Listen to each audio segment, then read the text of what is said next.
All right, this is where the official discussion starts, and we're gonna get you all involved in just a little bit, okay? Y'all are going to, yeah, y'all are going to get a vote in a single poll.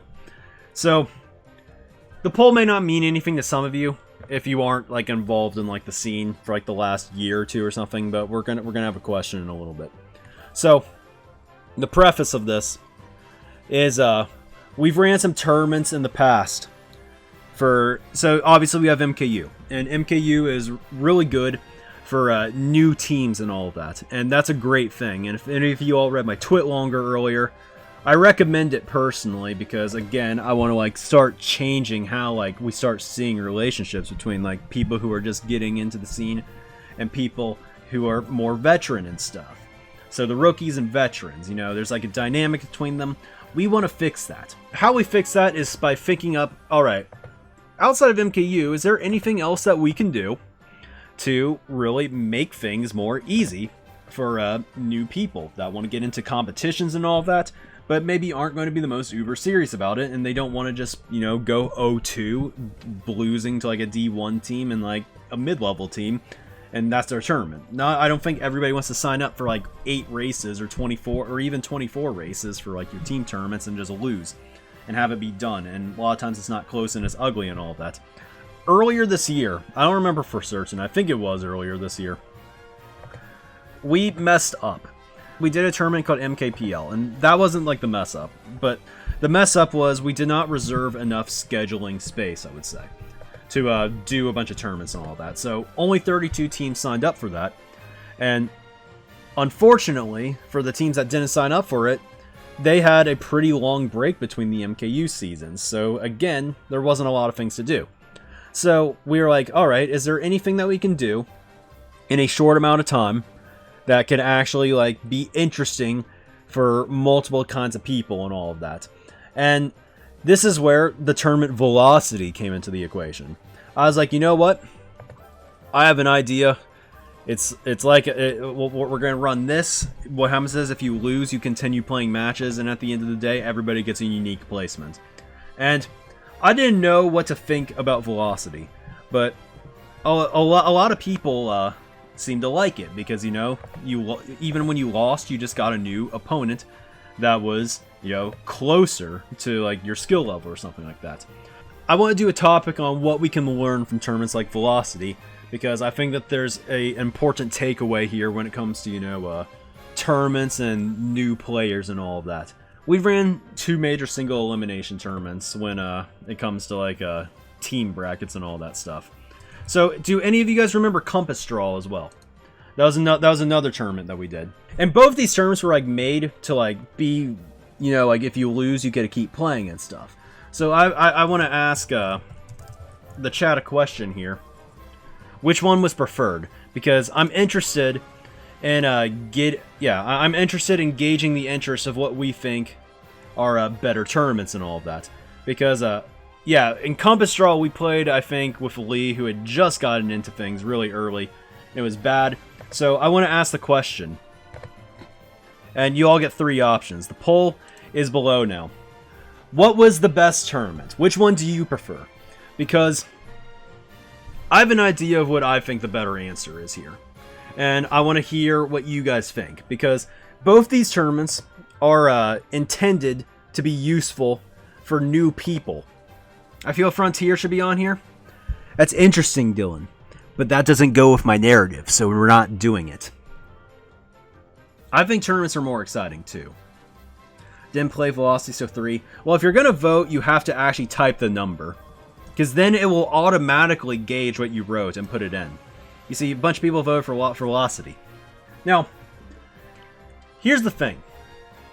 Isaiah's right, actually. On Compass Draw, what happened was, we kind of smurfed at the beginning of the tournament against Yoshi Family. This is a crazy story, actually. I saved the video because it was epic. We used Lee like in the first week of him having the game or something like that. It was very early on. He was definitely not up to level yet, but we were like, you know what? I think we can win this pretty handily. So we did it. And guess what? I'm going to give a shout out to Yoshi Family right now, because they completely destroyed us. Not completely destroyed us, but They completely owned us. As in, you know what? You shouldn't be underestimating us. And they taught us a lesson. And we were down like 36, 34, 32, something like that, going into the last race. And we picked Goldmine. Okay, I have it. We're top 6 still. We're still top 6. Yo, go. Go. Yo, let's fucking go, boys! Let's go! For the year, baby! We had a miraculous top 6 and we won the first match.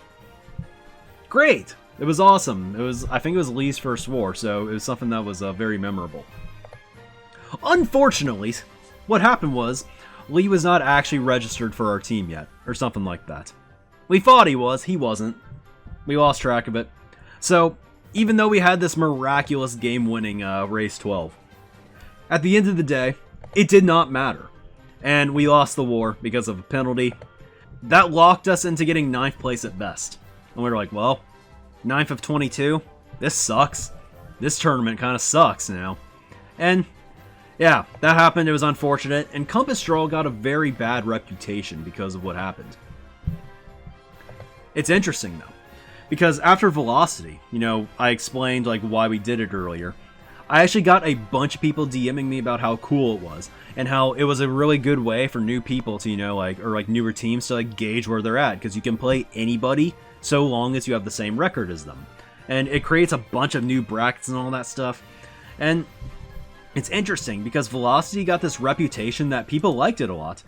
Guys, I'm gonna admit something. I don't really care what you voted, because this was a trap. It was a trap. Completely. And, you know, you all thought that, it was better, or Velocity was better in Compass Draw. And, you know, everybody hated Compass Draw. Everybody said, we're not doing it again. But the funny thing is that you all thought that you liked Velocity more.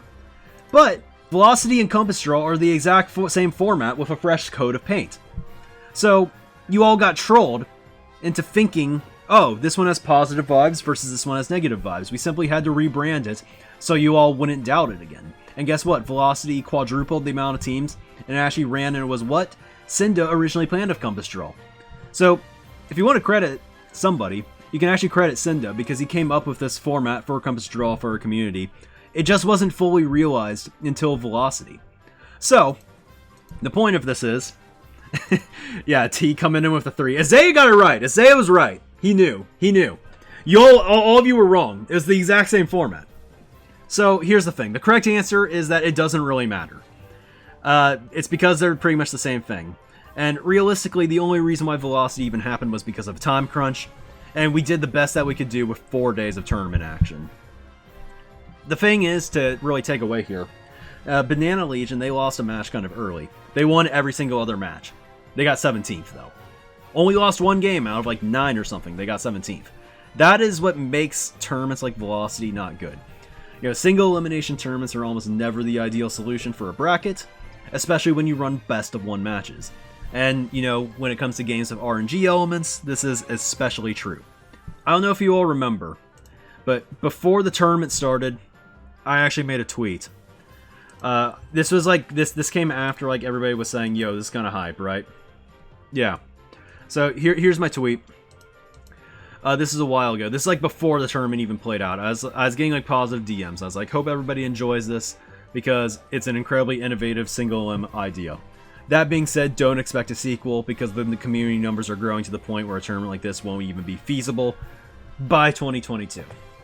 And I stand by this, actually. And that was actually sad for some people. A lot of people said that we need to bring it back, but it was a gigantic pain in the ass to set up. And Velocity was actually a unique scenario because, you know, when you have over 100 teams, like the amount of work to set something up like it was actually ridiculous in setting up all the tiebreakers properly. But we come back to the reason that I bring it up. Because, you know, why bring something up that's never going to happen again, right? And I think it's because there's lessons to take away from this event. And that I think that a tournament like Velocity can actually fix an underrated issue in the community. So, though it may not be super applicable in a future where there's not going to be, you know, large single elimination tournaments, there is one format that we have on our site right now that relies on single elimination formats for a large number of people. And that is the classic free-for-all format. You know, FFAs already have the big advantage that people are able to sign up for them without having to meet anybody else to play with. So on paper, they should be something that is good for new players to play in, you know? Think of it. It's like, you're on MKC, you don't know what you're doing yet, but you're on the registry page and you see this tournament and there's a big register now button even if you're not registered.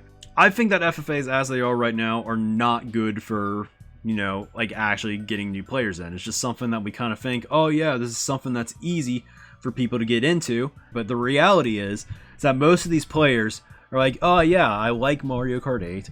I want to figure out how to play it with some of the good players and all that kind of stuff. They sign up for these, like we tell them to sign up for free-for-alls, we tell them to play lounge. And unfortunately, this is not for everybody. This is why we're getting into the Discord server discussion at the end also.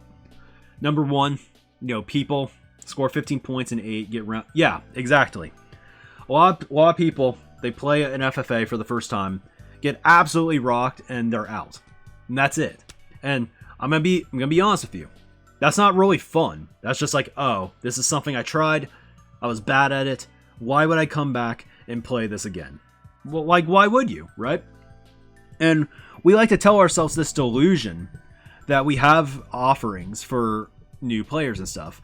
And in reality, they're not very friendly. And that is a problem. And that's something that we actually have to fix. That starts by, one, you know, offering new things. But two, also fixing our tournament formats to begin with to be more newcomer friendly. Arcadian FFAs, I don't know about that. But it is an interesting thought. Again, there's lounge also. You could just say, okay, new players can play lounge and stuff. But I've actually seen a lot of them say that it's not really that good because, you know, MMR's on the line, so people take it really seriously. And when people actually play these events, they don't do well at first because they're new. They're still going to lose, like T mentioned. And sometimes people get mad at them because 2v2 is popular. So a lot of times they have a teammate and they anchor them. And it's not really something that's very friendly to them. So we have a problem here. It's that if you're not, like MKU, I think is actually great for the new teams and stuff. The problem is that we don't have like a solo player version of MKU that's actually a good thing for new players. So we have to figure out how to fix it because I think that A, lounge is not cutting it, and two, free-for-all tournaments are not cutting it as of right now. Most of the MKC FFAs feature fierce competition, and I mean competition that's like way above the level of your average pro worldwide. And the more players that, you know, sign up and try once, they get rocked, and players like them don't come back. So other players like them that eventually play don't get to actually play with those people because they already gave up on it. The thing with FFAs that's a problem is that these tournaments have to be single elimination, because if you think of the context of grand finals and resets and all that stuff, you're going to get a final that isn't even 12 players, and that's lame. And if you don't have a reset, then the tournament's just unfair. So there's a little bit of a problem. You pick between the lesser of the two of the things I just said, and really both the two things are bad. And this is where velocity comes in. We should keep FFAs as single elimination events, but you can start to run tiebreaker rooms, and that's how you start to get more, you know, bit more bang for your virtual buck, I guess. Because, yeah, you lose round one, you can't win the tournament anymore. That sucks, right? But if you keep offering, you know, rooms that are more at your skill level, you should be able to at least break ties. Now, I know there's going to be tiebreakers and all that right now, but you'll, one, get slightly more accurate placings, and two, you get to play more, and three, not only do you get to play more, you get to play more people around your skill level. So if we can start adjusting our free-for-all tournaments to, you know, be kind of more like Velocity, I think, you can actually have, like, you can start to advertise these things as actually good things for new players. And the more of them try, the more of them that will bump into each other. Maybe they'll meet some new people around their skill level, etc. And it may be complicated, but I think that's something that can actually be done. A lot of work for TOs. I don't think so, because we're getting to the point where it's automated. It's really more so about adjusting the tournament bot. Yeah, this is also another way, I guess, that you can monitor improvement and stuff, because, you know, for FFAs and stuff, like, pretty much half the people lose in the first round. And if if you go from like being like the bottom 10 percentile to the bottom 40 percentile, that's like a gigantic boost, but that's still losing in round 1. So the more, you know, tiebreakers you have, the more you can actually like start to like kind of like see where you're at, gauge where you're at. Can I advance in a room once, for instance? Well, you may get that chance. And for these people that lose in round 1, round 1's actually going to be the most difficult round they play. So yeah, advancing in a weaker room is going to be a more tangible goal for these players, and it'll start to give people incentives to like actually try for something. And as I've mentioned plenty of times, without weaker and newer players, the community really is nothing. So, in my opinion, giving extra matches that are more reasonable to these guys are a must, and I believe it'd drive up the attendance in general, because it would guarantee players more races. So, I think that this should be the Velocity takeaway. Rookie basically saying, yeah, this idea may be complex, but Senda will find a way anyways. Yeah, kinda. I'm assuming no MKT discussion, right? I think this could get into MKT also. I think it'd be a good thing for every game, really. Now, there is one problem here. And, you know, it's like, alright. Who's the best player in the chat right now? Who do we think it is, guys? Alright, so I'm gauging the interest, and I can conclude that Ty is the best player in the chat. So, here's the thing. What happens if Ty loses in round 1 of the FFA? Ty may be like, man, I was projected to make the finals, and I got MK8'd, because, you know, that's how FFAs are. They're kind of bullshit. He's like, I don't want to play anymore. And that becomes awkward, because then you start losing, like, the balance of the rooms and all that stuff. And some people actually just like to leave after they do stuff, so there's opt-outs and stuff. That's something that can derail ideas like this. So, how do I think that we should introduce this? Well, in my opinion, we should do a circuit. So, I think we don't necessarily need to do tiebreaker stuff, but rather kind of run a loser's bracket in a sense, where if you lose in the first round, you can't win the finals because the reset problem is going to, you know, obviously be like a crippling flaw of the system. But if you make it all the way to, I guess, the quote loser's finals, even if you lose in round 1, you can get up to 13th. And again, not everybody really cares about placements and everything. But, you know, if you do this in a circuit, or something like FFA Fridays, yeah, that's how you can, you know, start incentivizing people to actually stay, because by continuing to play, you can minimize the damage and still get yourself some circuit points or something like that. I think this should be our next project, because, like I've mentioned a million times at this point, the way that a community continues to grow is to actually be welcoming towards new people. And you can be nice to people all you want and stuff, and maybe that'll be enough for some people who are very driven and self-motivated on their own. But that's not going to be everybody. And I think that we are going to be inevitably missing out on some people. Because, you know, not everybody has patience for this stuff. So, I think that it's something that we have to attempt to do. It may be difficult, but I would like to work out the logistics sometime soon. So yeah.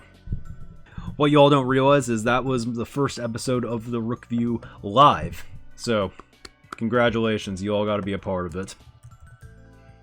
That was the first time I did a Rookview script, you know, with a chat and stuff. So, that's fun stuff for me. So, yeah, thank you all for being there during that, and maybe we'll upload it to the YouTube channel later.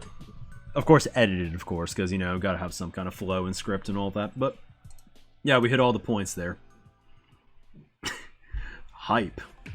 PogChamp. There we go. There's the button.